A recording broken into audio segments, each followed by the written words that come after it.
नमस्कार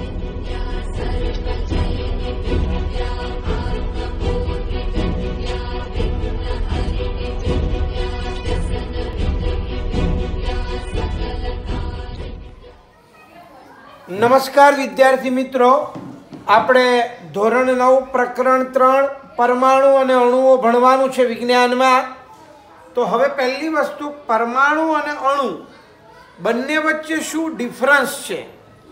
પરમાણુઓ એની સંખ્યા નિશ્ચિત છે, યાદ રાખજો, બરોબર। જે તત્વો જેના બનેલા છે એને પરમાણુ કહેવાય। દાખલા તરીકે આ O તો આ ઓક્સિજન તત્વનો પરમાણુ કહેવાય, N આ નાઇટ્રોજન તત્વનો પરમાણુ કહેવાય, H આ હાઇડ્રોજન તત્વનો પરમાણુ કહેવાય, બરોબર। આ Cl તો ક્લોરીન તત્વનો પરમાણુ કહેવાય, આ Na એટલે સોડિયમ તત્વનો પરમાણુ કહેવાય એમ। અને અણુ એટલે શું?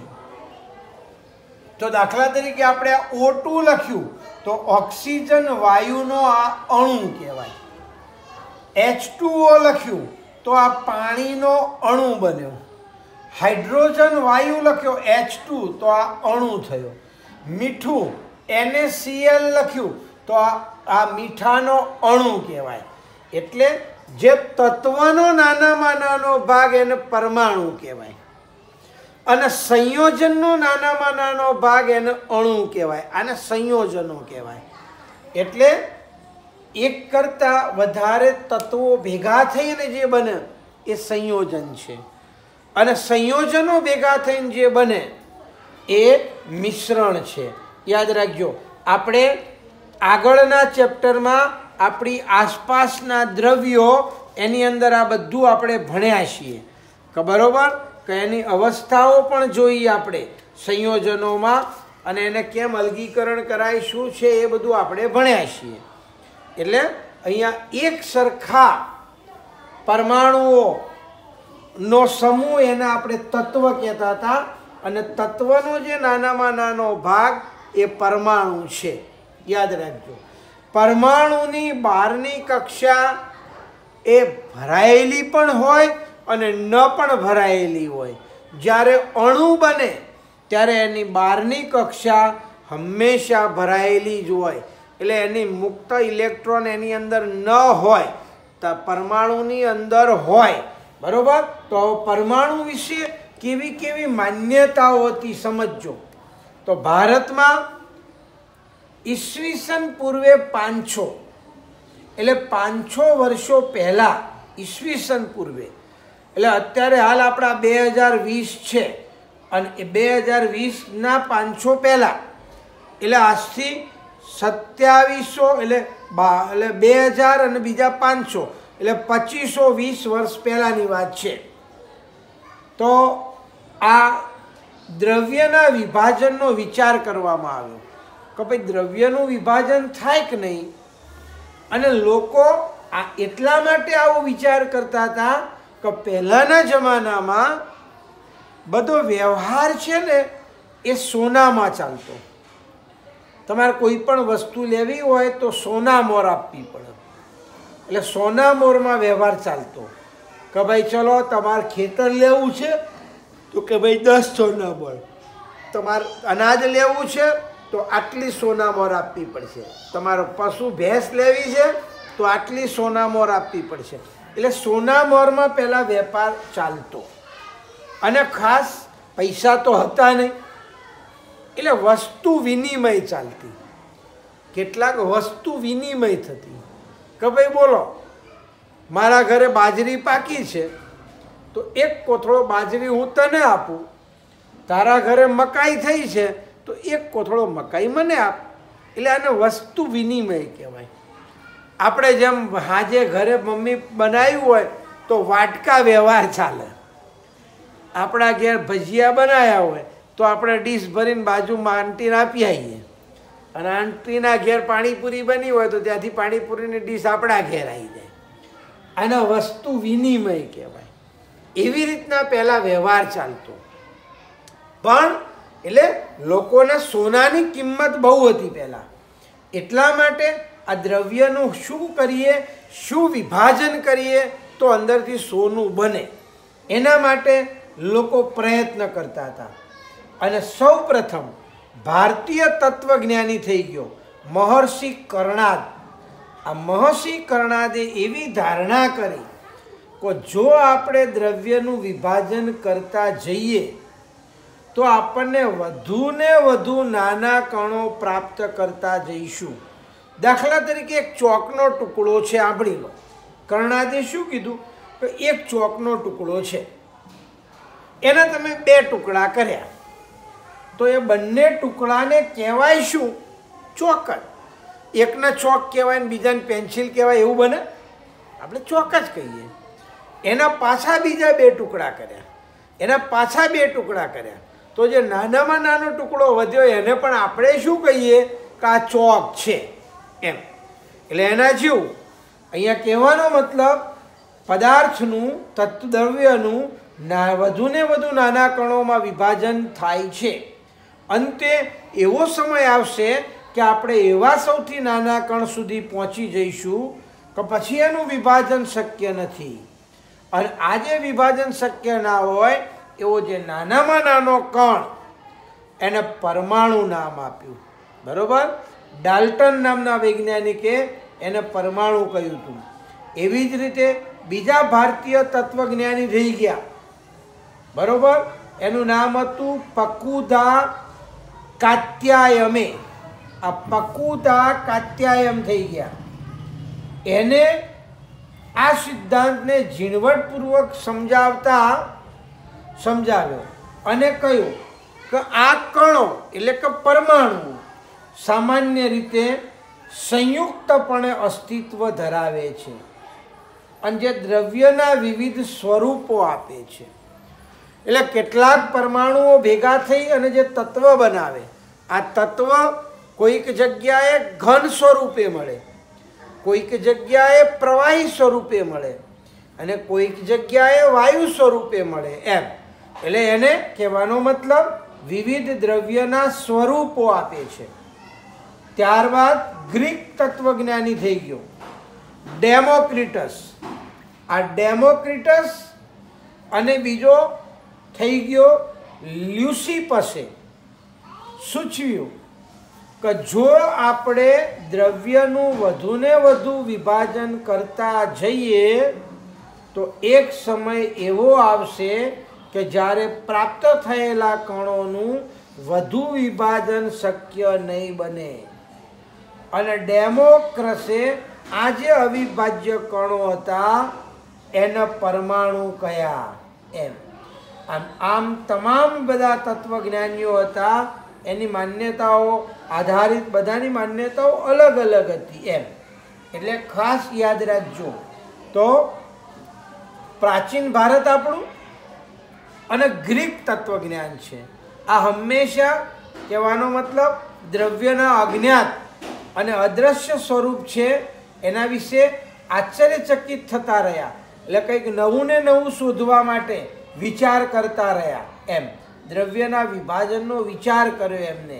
ઓકે, તો હવે આપણી વાત હતી પરમાણુઓ વિશેની વિવિધ માન્યતાઓ. તો પહેલી માન્યતા હતી આપણી કે સૌ પ્રથમ ભારતીય તત્વજ્ઞાની મહર્ષિ કર્ણાદે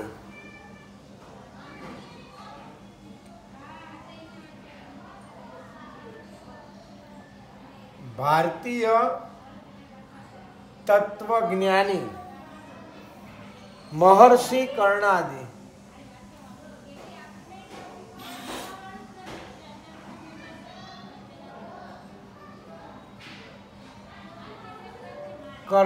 આ મહર્ષિ કર્ણાદ એવી ધારણા કરી છે કે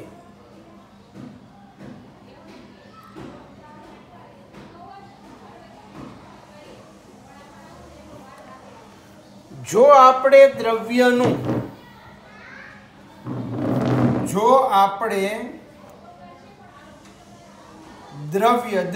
એટલે પદાર્થ, દ્રવ્યનું કહેવાનો મતલબ વિભાજન કરતા જઈએ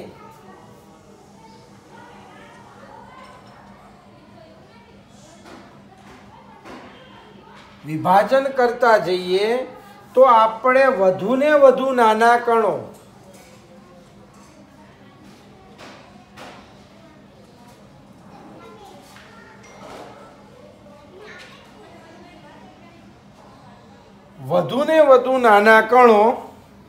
પ્રાપ્ત કરતા જઈશું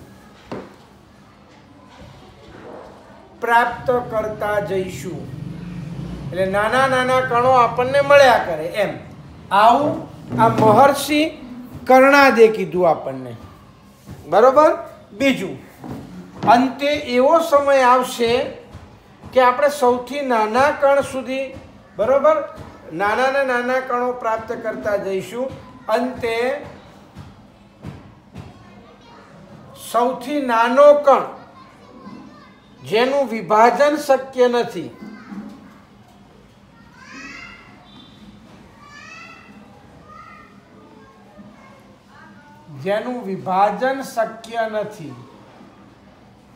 આ જે નાનો કણ છે તેમને આ કણોને પરમાણુ એવું નામ આપ્યું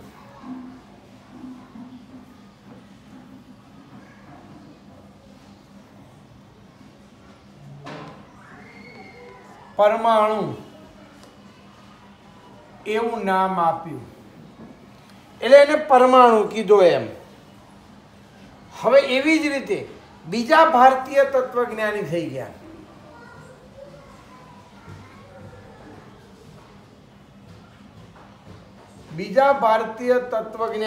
ગયા એનું નામ હતું પકુધા કાત્યાયમે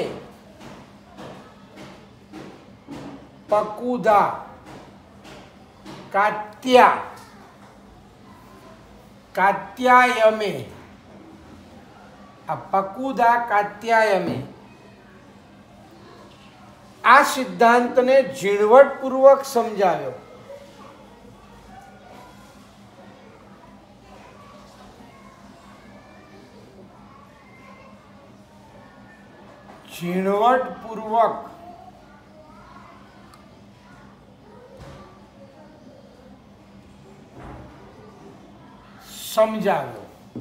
અને ઝીણવટપૂર્વક સમજાવી અને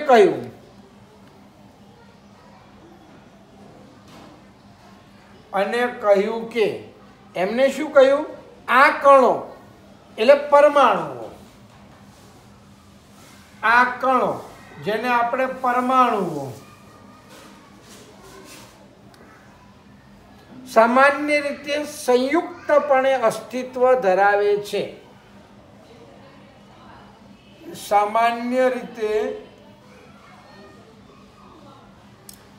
સંયુક્તપણે અસ્તિત્વ ધરાવે છે જે દ્રવ્યના વિવિધ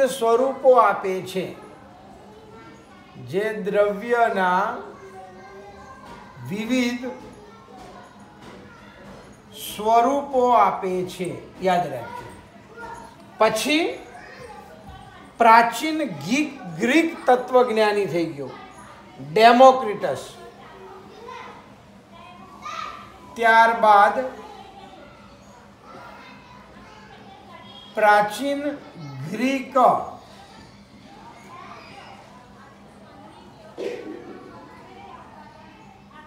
તત્વજ્ઞાની આ ગ્રીક તત્વજ્ઞાની ડેમોક્રિટસ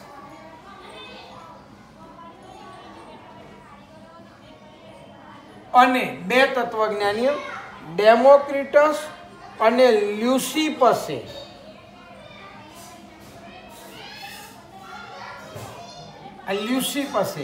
આ બે તત્વજ્ઞાનીઓએ સૂચવ્યું કે આપણે દ્રવ્યનું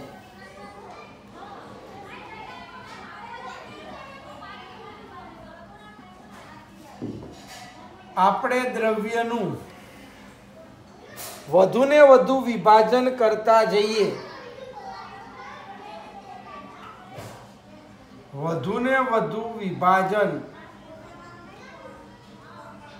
કરતા જઈએ તો એક સમય એવો આવશે કે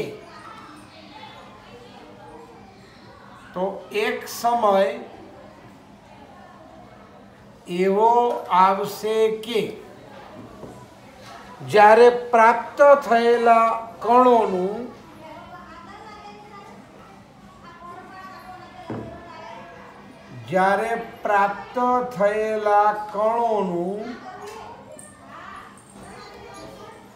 વધુ વિભાજન શક્ય નહીં બને.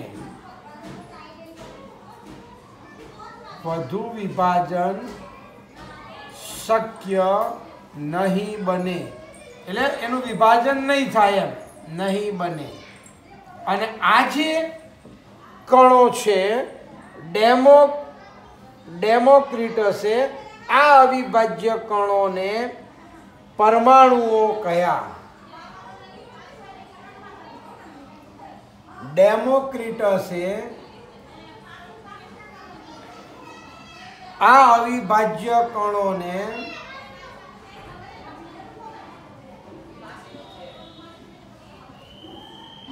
પરમાણુઓ કયા.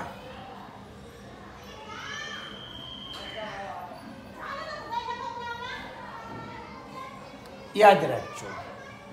એટલે કહેવાનો મતલબ આપણું ભારતીય જે આપણે પુરાતન આપણા જે ભારતીય તત્વજ્ઞાન હતું એ એટલું બધું પાવરફુલ હતું.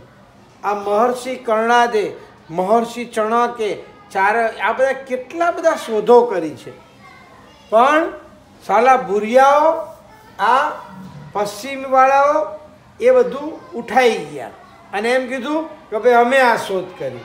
એટલે અત્યારે આ પરમાણુ કોને શોધ્યો? તો કે ડેમોક્રિટસે. વાસ્તવમાં એના હજારો વર્ષો પહેલાં મહર્ષિ કર્ણાદે કહ્યું હતું કે ભાઈ કોઈ પણ દ્રવ્ય હોય, કોઈ પણ પદાર્થ હોય, એનું આપણે વિભાજન કરીએ તો નાના કણો પ્રાપ્ત થાય. અને એક સમય એવો આવશે તો કહેવાનો મતલબ કે એનું વિભાજન પછી ન થાય. તો આ જે કણ એને પરમાણુ નામ આપ્યું હતું એમ. ઓકે, તો આ આપણા વિવિધ માન્યતાઓ હતી. હવે તમારે પરીક્ષાનો મુદ્દો નથી, પણ આપણને ખબર હોવી જોઈએ કે રાસાયણિક સંયોગીકરણનો નિયમ. તો સૌ પ્રથમ એન્ટોની એલ લેવોઇઝર નામના વૈજ્ઞાનિકે રાસાયણિક સંયોગીકરણના 2 નિયમો આપ્યા.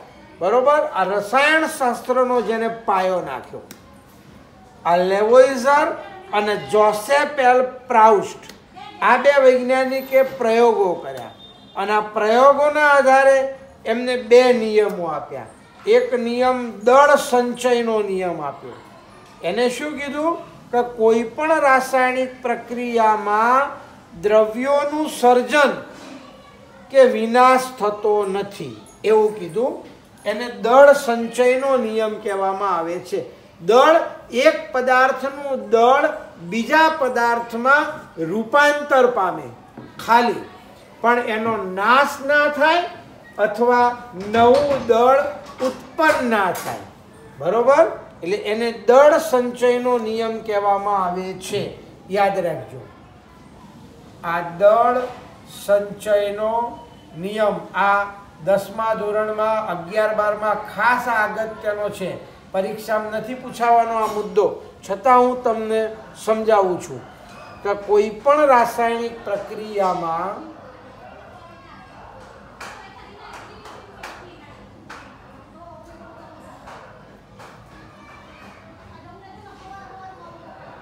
પ્રક્રિયામાં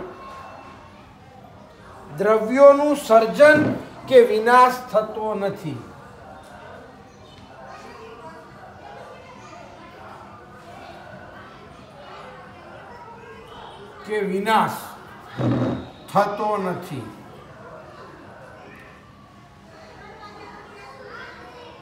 યાદ રાખજો. એટલે આને દળ સંચયનો નિયમ કહેવામાં આવે છે. બરોબર? અને એના આધારે લેવોઇઝરે તત્વની વ્યાખ્યા આપી. અને બીજો નિયમ છે નિશ્ચિત પ્રમાણનો નિયમ.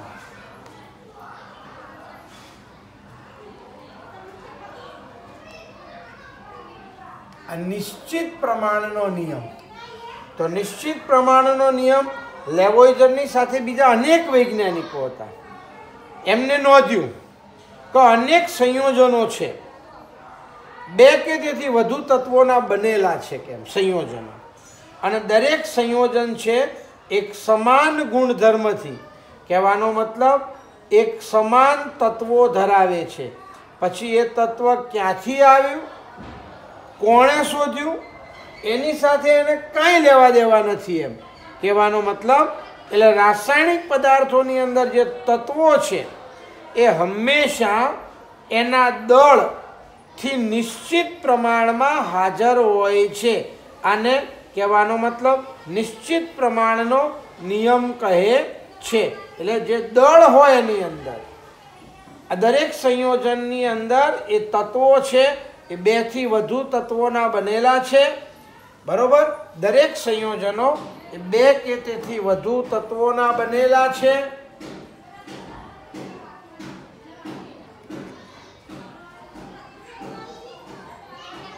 બે કે તેથી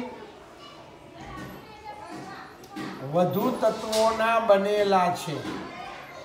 અને કહેવાનો મતલબ દરેક સંયોજન એક સમાન ગુણોત્તરથી એક સમાન તત્વો ધરાવે છે.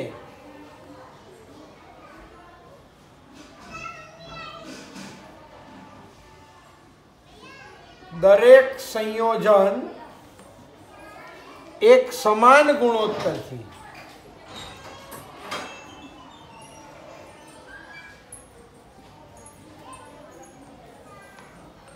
એક સમાન તત્વો ધરાવે છે.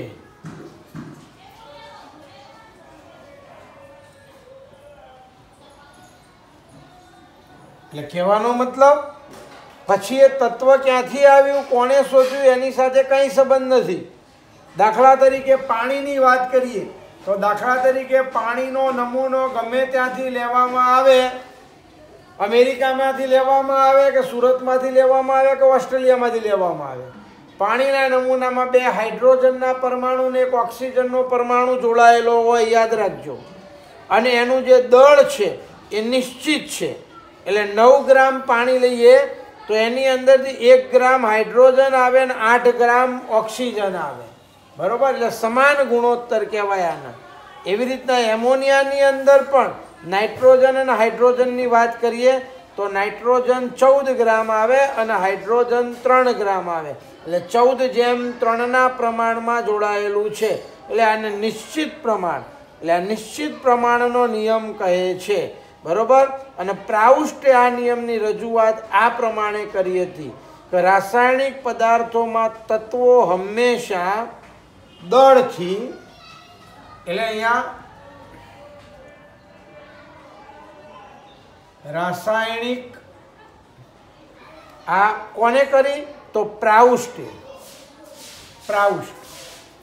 અહીંયા પાણી તો H2O, બરોબર. પછી કાર્બન ડાયોક્સાઇડ,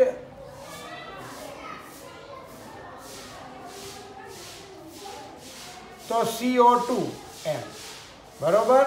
પછી મીઠું તો NaCl એમ. એટલે નિશ્ચિત પ્રમાણ હોય છે. અને વૈજ્ઞાનિક પ્રાઉસ્ટે તો પ્રાઉસ્ટે આ નિયમની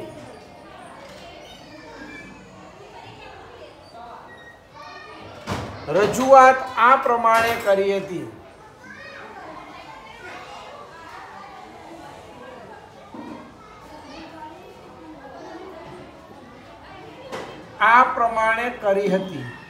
શું કરી હતી એને?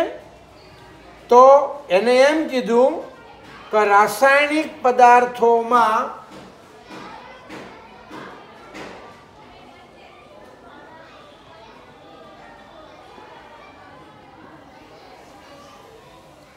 તત્વો હંમેશા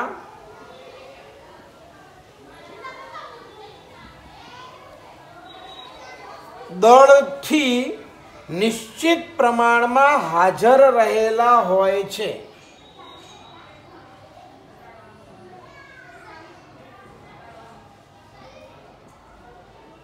નિશ્ચિત પ્રમાણમાં હાજર રહેલા હોય છે, એટલે દળથી એનું પ્રમાણ નિશ્ચિત હોય. તો એમોનિયા પાણીની અંદર આપણે યાદ કરીએ તો પાણીમાં હાઇડ્રોજન અને ઓક્સિજનનું પ્રમાણ આપણે જોઈએ તો 1:8. પાણીમાં હાઇડ્રોજન અને ઓક્સિજન નું પ્રમાણ 1:8 હોય છે. એવી રીતના એમોનિયાની અંદર નાઇટ્રોજન અને હાઇડ્રોજન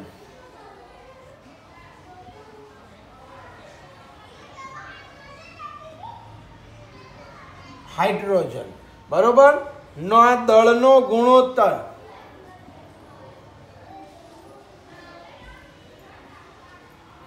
હંમેશા 14:3 હોય છે. બરોબર, એટલે આ અને આના આધારે પછી ડાલ્ટન નામનો વૈજ્ઞાનિક થઈ ગયો અને ડાલ્ટન નામના વૈજ્ઞાનિકે એ એકદમ સરળ સમજૂતી આપી અને એ ડાલ્ટનની અભિધારણાઓ તરીકે ઓળખાઈ. તો ડાલ્ટને શું કીધું? તો ડાલ્ટને એવું કહ્યું કે ડાલ્ટને પરમાણુને વિભાજનનો કીધું કે ભાઈ વિભાજન શક્ય નથી એમ. એટલે ડાલ્ટને કહ્યું કે દ્રવ્યનો નાનામાં નાનો કણ પરમાણુ છે અને એનું વિભાજન શક્ય નથી એમ. અને આના આધારે એને સંયોગીકરણનો નિયમ આપ્યા હતા અને એના આધારે દ્રવ્ય સંચયના નિયમની સમજૂતી આપવામાં આવે છે. અને ડાલ્ટનની અભિધારણાઓ જુઓ નીચે પ્રમાણે છે કે તમામ દ્રવ્યો પરમાણુ તરીકે ઓળખાતા અતિ સૂક્ષ્મ કણોના બનેલા હોય છે. યાદ રાખજો કે દરેક દ્રવ્ય છે ને એ પરમાણુ તરીકે ઓળખાતા અતિ સૂક્ષ્મ કણોનો બનેલો છે. બીજી એની અભિધારણા એવી હતી કે પરમાણુ એ અવિભાજ્ય કણ છે. એનો રાસાયણિક પ્રક્રિયા દરમિયાન આનું સર્જન થતું નથી પરમાણુનું કે એનો વિનાશ કરી શકાતો નથી એમ. એક જ તત્વના વાત કરીએ આપણે તો પરમાણુઓના દળ અને જે રાસાયણિક ગુણધર્મો છે એ સમાન હોય છે. પણ જુદા જુદા તત્વ લઈએ તો જુદા જુદા તત્વના દળના પરમાણુઓ છે તો એ પરમાણુઓ છે તત્વ તો એના દળે જુદા જુદા હોય અને એના રાસાયણિક ગુણધર્મો પણ જુદા જુદા હોય છે. પરમાણુઓ એ નાની પૂર્ણાંક સંખ્યામાં યોગ્ય ગુણોત્તરથી જોડાઈ અને સંયોજન બનાવે છે. સંયોજનની અંદર ક્યારે અડધું તત્વ ના જોડાય, આખું તત્વ જ જોડાય. બરોબર, પૂર્ણાંક સંખ્યામાં જ તત્વ જોડાય એમ. અને આપેલા સંયોજનની અંદર જે પરમાણુઓની સાપેક્ષ સંખ્યા છે અને એનું પ્રમાણ છે એ હંમેશા નિશ્ચિત હોય છે. આ ડાલ્ટનની અભિધારણાઓ હતી, યાદ રાખજો. એટલે ડાલ્ટને પરમાણુના જે સૌથી નાનામાં નાનો ભાગ અતિ સૂક્ષ્મ કણ એને પરમાણુ નામ આપ્યું અને એને કીધું કે પરમાણુ અવિભાજ્ય છે. કોઈ પણ રાસાયણિક પ્રક્રિયામાં એનું સર્જન થતું નથી અથવા એનો વિનાશ કરી શકાતો નથી. અને એને ખાસ કીધું કે એક જ તત્વના પરમાણુઓના દળ સમાન હોય, એના રાસાયણિક ગુણધર્મો સમાન હોય. પણ જુદા જુદા તત્વના પરમાણુઓની વાત કરીએ તો એના દળ પણ જુદા જુદા હોય અને એના રાસાયણિક ગુણધર્મો પણ જુદા જુદા હોય. ઓકે, તો આ ડાલ્ટનની અભિધારણા હતી. ઓકે.